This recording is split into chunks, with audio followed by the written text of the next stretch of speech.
Last episode में तानसेन ने सी God के 2 ट्रायल्स को कंप्लीट कर दिया था, जिसमें तानसेन की लेफ्ट हैंड सोल बोन और राइट लेग सोल बोन को इवोल्व करके गॉड लेवल तक पहुंचा दिया गया था।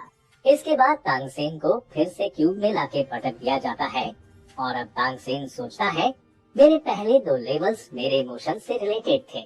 ये सब सोचकर ही तानसेन अंदाजा लगा लेता है कि सी गॉड का ये 9th एग्जाम उसके 9 इमोशन से रिलेटेड है, जिसमें आनंद, क्रोध, शोक, भय, प्यार, बुराई, इच्छा शामिल है। इसलिए मुझे कैसे भी करके इन सभी पर जीत पानी होगी और सी गॉड के ट्रायल को भी पास करना होगा।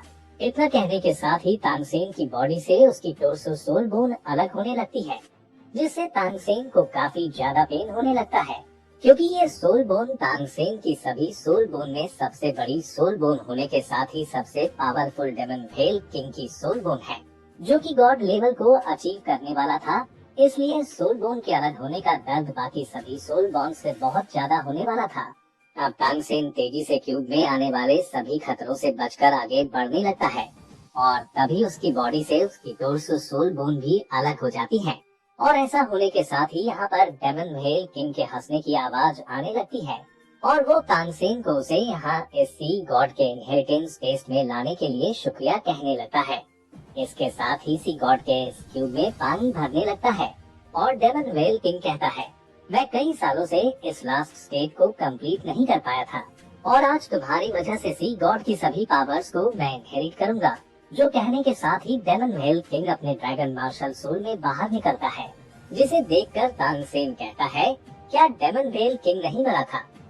तभी डेमन भेल किंग तानसेन पर वाटर से अटैक करके उसे पानी में डुबाने लगता है और बोलता है मैं वास्तव में मर चुका हूँ, पर मेरी सोल पावर को इतनी भी कम मत आंको जो मैंने इतने सालों से इकट्ठा की है। तुम इतनी आसानी से मुझे नहीं मार सकते हो। भले ही मैं तुम्हारी सोल बोन में शामिल हूँ, पर मेरी सोल नष्ट नहीं हुई थी। मैं लंबे समय से इसी मौके के इंतजार में था और अब तुम बड़ी मुश्किल में फंस चुके हो, क्योंकि तुम यहाँ पर अपने हाउटियान हैमर का भी इस्तेमाल नहीं कर सकते हो। इतना कहने के साथ ही डेमन भेल किंग अपने हाथों से तानसेन को जकड़ने लगता है और कहता है तुम्हें मारने का मेरे पास यही सबसे अच्छा मौका है, और रही बात गॉड बनने की तो वो मैं जरूर बनूंगा। यहाँ तानसेन को ये समझने में मुश्किल होने लगती है कि ये रियल में सोल है या एक इल्यूजन। ये कहने के साथ ही तानसेन अपनी गॉड राइट का इस्तेमाल करता है और पानी से बाहर निकल जाता है। बाहर का नजारा डेमन भेल किंग के आइलैंड के जैसा होता है और डेमन भेल किंग को देखकर तानसेन कहता है पिछली बार लगता है तुम बच गए, लेकिन इस बार मैं तुम्हें बिल्कुल भी नहीं छोड़ने वाला हूँ। मैं तुम्हें फिर से खत्म कर दूंगा। जिस पर डेमन भेल किंग फिर से अपने ह्यूमन फॉर्म में आते हुए तानसेन से कहता है पिछली बार तुम्हारी मदद करने के लिए तुम्हारे साथ तुम्हारे दोस्त भी थे, पर इस बार तुम अकेले हो। इसके साथ ही डेमन भेल किंग अपनी मैजिक भेल फील्ड को एक्टिवेट कर देता है, जिसका पता तानसेन को भी नहीं चलता है और इसके संपर्क में आने से तानसेन का सर चक्कराने लगता है। इसका इफेक्ट बिल्कुल तानसेन की blue silver killer whale magic रिगेलिया के जैसा होता है। जो भी एक बार इसमें फंस गया उसे चक्कर आने तो तय है। इसके साथ ही हम देखते हैं डेमन भेल किंग तानसेन पर अटैक कर देता है, जिसके अटैक को तानसेन ब्लॉक कर लेता है और फिर अपने blue silver evil magic mirror of destruction का इस्तेमाल करने लगता है और डेमन भेल किंग को उसमें कैद करने की कोशिश करने लगता है, पर तानसेन के साथ उसका सपोर्ट नहीं होता है, जिस वजह से तानसेन को इसमें थोड़ी मुश्किलों का सामना करना पड़ रहा होता है। पर तानसेन जैसे तैसे करके डेमन भेल किंग को उसमें कैद करके उसे थोड़ा इंजर्ड कर देता है और इसके बाद तुरंत अपने blue silver sky green dragon soul को समन करता है, जिसे देखकर डेमन भेल किंग की भी फटने लगती है और वो भी समझ जाता है कि वो इसका सामना नहीं कर सकता है, क्योंकि तानसेन के इस अटैक की पावर पहले से कई गुना बढ़ चुकी होती है। ये शायद डेमन भेल किंग को पता नहीं था, इसलिए वो यहाँ से भागने की कोशिश करता है, क्योंकि तानसेन के इस अटैक के साथ ही यहाँ पर सी गॉड भी उसे रोकने के लिए आ गए होते हैं। तभी तानसेन उसे पकड़ता है और ऊपर से सी गॉड कहते हैं साले तू मेरे इनहेरिटेंस में इंटरफेयर कर रहा है, तुझे तो मरना ही होगा। जिसके साथ ही सी गॉड उसे पकड़कर अपने क्यूब में फिट कर देते हैं और उसे घुमाकर उसकी सोल को पूरी तरह से डिस्ट्रॉय कर देते हैं, जो देखकर तानसेन कहता है तो क्या ये एक इल्यूजन नहीं था, तो वो सच में डेमन भेल किंग की सोल थी। लगता है ये जरूर दिल इमोशन का टेस्ट था, जिसके साथ ही डेमन वेल किंग की सोल रिफाइन हो जाती है और तानसेन सी गॉड के 9th एग्जाम के 3rd लेवल को भी पास कर लेता है, जिससे तानसेन खुश होता है और कहता है, मेरे पहले 2 ट्रायल में मेरे प्यारों का प्यार था, वहीं तीसरे ट्रायल में डेमन वेल किंग का गुस्सा भरा था।